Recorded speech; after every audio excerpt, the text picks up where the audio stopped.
বিকেল হলেই আমি ব্যস্ত জীবন থেকে কিছুক্ষণের জন্য ছুটি নেই। কেন বলুন তো? প্রকৃতির অপার সৌন্দর্য উপভোগ করতে।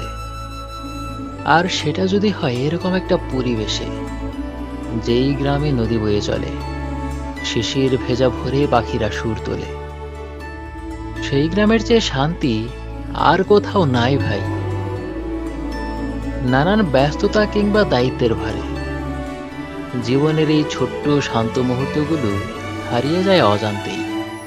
কিন্তু বিশ্বাস করো, এমন মুহূর্তেই আমাদের মনে শান্তির ঠিকানা খোঁজার পথ দেখায়।